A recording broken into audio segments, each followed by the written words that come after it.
Bom dia, bem-vindos a mais uma edição de Olhar de Lince. O meu nome é Filipe Carvalho, ao meu lado estão os nossos dois analistas, Pedro Filipe e Pedro Cabrita. Bom dia aos dois. Bom dia. Bom dia. Vamos começar com um dos temas da semana, a Conferência Anti-Austeridade, que foi organizada por Mário Soares, um dos seus principais dinamizadores. A conferência aconteceu na Aula Magna, em Lisboa, teve cerca de 3 horas, 4 horas de duração. Participaram uma série de personalidades conhecidas, desde Arménio Carlos, da UGT, Carlos Silva, o antigo presidente presidencial Manuel Alegre, também José Pacheco Pereira, Alberto Costa, entre outros. Pedro Cabrita, tu leste aquilo que se passou, muitas palavras foram ditas. O que é que tu retiraste desta conferência anti-austeridade? Bem, primeiro aquilo que eu retirei é que penso que é fraco o facto de ser necessário uma pessoa que já está afastada da vida política há uma série de anos, uma pessoa que inclusive já tem idade para estar sossegada, é que tem que fazer a liderança da oposição. É triste que uma pessoa com 88 anos é que tenha que juntar toda a oposição, e neste caso juntou os principais, todos os partidos da esquerda. Sim, juntou também algumas figuras da direita, apesar de não terem estado presentes, o caso de Pacheco Pereira, mas enviou uma mensagem que foi lida pelo próprio Mário Soares na conferência. Aqui o facto que eu retiro mais relevante é que não há oposição. Isto quer dizer que a oposição não existe, porque o fundador do Partido Socialista, olhando para o seu próprio partido, e depois de 2 entrevistas dadas onde falou claramente que o líder do Partido Socialista era frouxo, era um líder que não tinha a necessária força para liderar a oposição, foi isso que Mário Soares quis dizer, ele próprio pega na ferramenta, não é? E junta os vários partidos da oposição e depois algumas figuras também da direita e faz alguma coisa. Agora, a outra coisa que eu retirei é que isto também não nos disseram nada. Aquilo que foi dito como conclusão da conferência foi que a alternativa à austeridade é parar com a mesma. Ora, para mim isto é muito pouco. Pedro Filipe, seguro não participou nesta conferência. No entanto, ele já referiu que quer encontrar também um consenso com os outros partidos de esquerda, quer reunir. Não é um pouco estranho um líder da oposição, do principal partido da oposição, não participar numa conferência deste género, mas depois querer fazer algo exatamente igual? Sim, é estranho seguro não ter participado. Parece-me depois natural que se tenha tentado associar à mesma. Eu discordo aqui do que o Pedro disse. Eu não acho que seja bizarro nem mau ter sido Mário Soares a promover este encontro por um simples motivo. Quer queremos, quer não, Mário Soares é a figura política mais abrasiva da nossa história no pós-25 de Abril.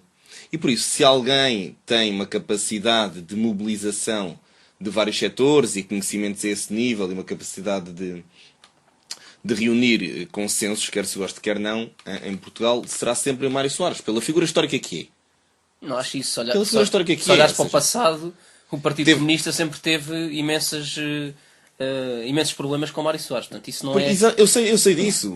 Então não é uma figura consensual na esquerda. Mas é uma figura que não é na esquerda, mas é uma figura que tem um peso, quer na esquerda, quer na direita, que é incontornável. Estás a pegar a coisa por um lado que não é... Dizer que não a José Seguro é muito mais simples. Dizer que não a Mário Soares.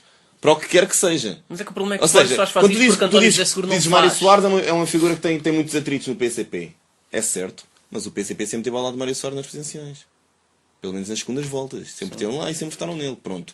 É mais fácil para qualquer figura em Portugal, seja de espectro político for, dizer que não a António José Seguro, que é um líder recente, um líder que a gente diz que é transição, um líder, nisso que eu concordo contigo, fraco, do que dizer que não a uma figurona política como é Mário Soares. Mas não foi por isso que Mário Soares fez isto. O Mário Soares está a fazer aquilo que o líder do partido que fundou não está a fazer. Esta é que é a verdade.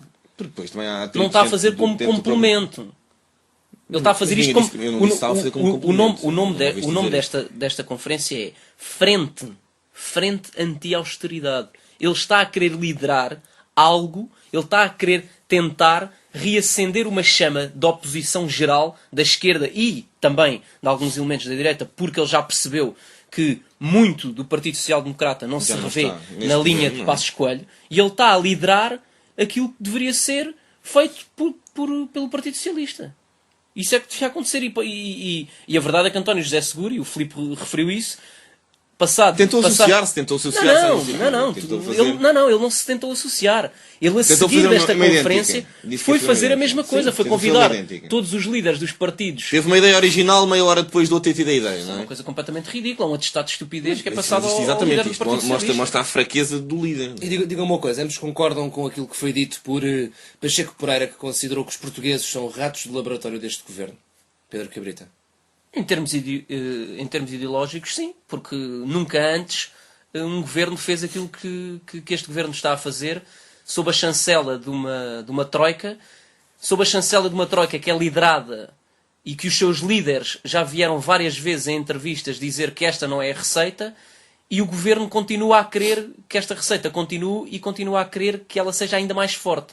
Portanto, eu obviamente já acredito, no início tinha essa ilusão, mas hoje já acredito que por trás da obrigatoriedade do programa da Troika está também uma tentativa de mudar o país em termos ideológicos.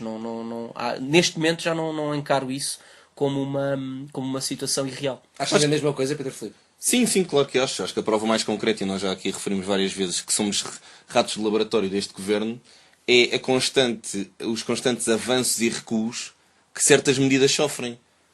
É o anunciar, vou mexer na TSU. Há alguma contestação? Bem, afinal já não vamos mexer na TSU, vamos substituir isto por isto. Ou seja, há sempre vamos tentar ir por aqui, ver como é que eles reagem. Reagem bem, segue, reagem mal, muda um bocadinho, mete outras que diluam um bocado este tipo de reação. Sim, eu acho que é isso que Pacheco Pereira queria dizer. Há claramente não há uma certeza sobre o caminho a tomar. Há vários caminhos e o governo tenta sempre, vamos anunciar este. Eles chatearam-se com este. Então anuncia o outro ao lado. Mas a verdade é que esta conferência também não dá alternativa nenhuma. Por exemplo, domingo, José Sócrates veio dizer que a alternativa à austeridade é parar com a austeridade. Isto é de um simplismo maravilhoso. É quase tão simplista como aquelas afirmações de António José Seguro, não é? Quem criou o problema que o resolva. Isto é fraquíssimo. Isto é Mário Soares está a passar um atestado de ignorância e de incompetência. A quem? Às várias pessoas que poderiam liderar uma oposição. Nomeadamente também José Sócrates. Não, mas José Sócrates não vai liderar. Mas porque não? Ele é comentador, não é? Ele é comentador, obviamente que faz o comentário, mas será que ele não tem mais nada para dizer que seja a alternativa a parar a austeridade? Mas quem tem que liderar uma oposição são os políticos ativos. José Sócrates já não estão na política ativa. Tudo bem, mas ele faz comentários, ele pode dar uma alternativa. Nós também fazemos comentários. Eu não posso dizer o Carlos Carvalhas também o faz. Sim, mas não lideramos a oposição, não nos cabe a nós, não é? Mas quem disse que a alternativa à austeridade era parar com ela foi José Sócrates. Ele é que abriu. Sim, é de facto um comentário. Não é abrir caixa de Pandora. A sério, este comentário de José Sócrates faz-me lembrar o comentário do Tony. Foi o que eu disse. Quando o Benfica não ganhou a Liga Europa e ele veio dizer Foi que o Tony era o Tony José Seguro. Não. O Tony. Não é tão. Então, Tony. Exatamente. Tozé, esse é Tozé. O Tony na final da Liga Europa, quando o Benfica perde, ele vem comentar, já não me lembro se é uma rádio ou se é um jornal, que a solução era simples. A solução era ganhar. As finais são para se ganhar. Foi esta frase. Soluções simples para problemas complicados. Sim. É de ficar de boca aberta. Não, mas repara, mas isto é o país disto. Miguel Gonçalves. Então, com os desempregados, arranjar trabalho é procurar e arranjar. E trabalhar é isto. Vamos passar para outro tema, um tema mais internacional. Há pouco tempo, já aconteceu muito recentemente, os confrontos na Turquia, por causa da remodelação da Praça Taksim, em Istambul, de repente transformaram o país novamente num cenário de guerra, com grandes manifestações em confrontos em outras cidades como Ankara, como Esmirna. Confrontos esses que já fizeram pelo menos uma pessoa, um morto, e várias dezenas de feridos, com acusações por parte dos manifestantes de violência por parte da polícia, o governo a referir que há intuitos escondidos por trás dos manifestantes. Pedro Filipe, isto tudo degenerou por uma coisa muito simples, que era não construírem um novo centro comercial numa das mais conhecidas praças de Istambul, para algo que parece outra vez a primavera árabe que nós vimos nos últimos 2 anos. Sim, quando as coisas estão num estado de ebulição tal, basta haver qualquer coisa que ateie o rastilho. E depois de latear, sabe-se lá como é que vai parar. A situação da Turquia faz-me lembrar exatamente a Primavera Árabe e o que aconteceu no Egito. Onde as pessoas também foram para Tahrir Square por um pormenor muito pequeno e acabou com a queda de Mubarak. Aqui é assim, é que repare-se nisto, como as coisas escalam. não queremos um centro comercial, acaba em queremos que caia o governo porque vivemos quase em semiditadura, que é o que hoje acusam. As cargas policiais e as imagens que nos chegam da Turquia são brutais. São violentas. São violentíssimas. É coquetéis Molotov, é gente ensanguentada, é carros a arder. O que é que se vive aqui? Vive-se aqui um clima de repressão muito grande. E no caso da Turquia é um clima de semi-repressão, que é uma coisa um pouco estranha. A Turquia sempre foi um país, embora seja maioritariamente islâmico, é moderado, não é relativamente moderado, é moderado e sempre foi pró-europeu, e lentamente este governo que lá está a tentar levar as coisas a um conservadorismo que os turcos, e sobretudo os mais novos, vemos na rua principalmente são estudantes, são pessoas mais instruídas, não aprovam, não querem aquilo. E este é o paradoxo dos nossos sistemas, não é? O que é que se passa com o nosso contrato social? Nós, a partir do momento em que votamos e elegemos pessoas, em democracias pelo menos, por 4 anos, mas será que durante esses 4 anos podem fazer tudo? Isto vale para a Turquia e vale para Portugal. Um manifesto eleitoral não é vinculativo. Sim. Eu posso dizer que vou fazer A, B, C e D, ter uma maioria, chegar lá a fazer X, Y e Z. E não tenho legitimidade para o fazer. É que se eu tiver uma maioria, o que é que me vai tirar de lá? E aqui uma questão, Pedro Cabrita. O Pedro referiu aqui que há parecenças muito grandes com o nosso país, mas há uma grande diferença também, que é a questão religiosa. A questão religiosa aqui tem um grande impacto na parte islâmica de um país, especialmente a Turquia, que, como o Pedro Filipe referiu, é um país relativamente moderado. Este tipo de situações que nós temos visto com a Primavera Árabe é um espelho daquilo que esses povos querem, ou seja, fugir um pouco do islamismo mais radical, mais conservador, para também adotarem algo mais ocidental? Sim, e pegando nas tuas palavras, vou ao encontro das declarações do primeiro-ministro turco, que considerou as redes sociais um perigo, disse que haviam atores estrangeiros por trás destas manifestações, haviam interferências de potências estrangeiras e, para ele, as redes sociais são a maior ameaça à sociedade. Como é que se interpreta isso? Lá está, interpreta por um país que é liderado por pessoas que não têm nada a ver com as pessoas que lideram os países ocidentais. E fazendo uma análise nas consequências desta situação para a União Europeia, eu relembro-vos que a União Europeia andava, entre aspas, a convidar a Turquia para entrar na União Europeia há bem pouco tempo, antes de instalar esta crise que parou tudo, suspendeu tudo, entradas e saídas. Não é? Hoje em dia só se fala de saídas, não se fala de entradas. Eu pergunto-me como é que um país que é liderado por alguém assim, e pode continuar a ser liderado, e amanhã ganhar as eleições outra vez, pode fazer parte da União Europeia, porque, vamos lá ver uma coisa, as redes sociais... Mas a minha pergunta para ti, Pedro, é, mas será que esse pensamento é o pensamento da maior parte do povo turco?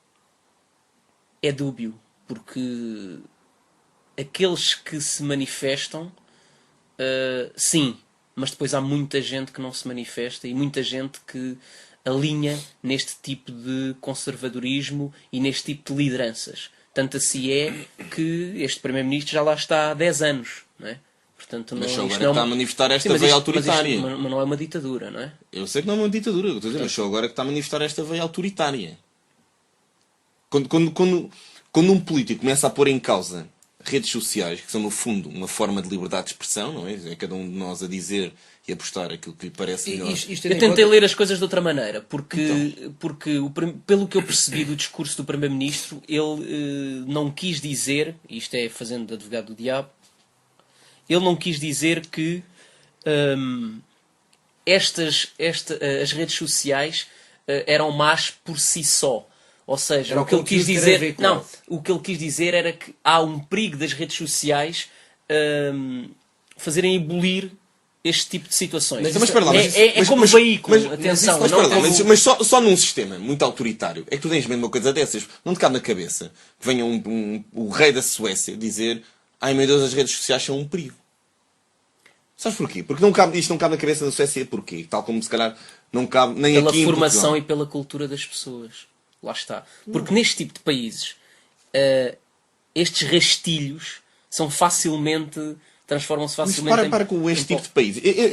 Estes rastilhos empolgam as pessoas. E as cenas que eu vi lá não vi diferente do que vi em Itália há pouco tempo. E não é este tipo de país, é um país que é mesmo ali, é a Itália. Este tipo de país não tem condicionalismo o do uso clima. dos veículos é feito de uma forma diferente.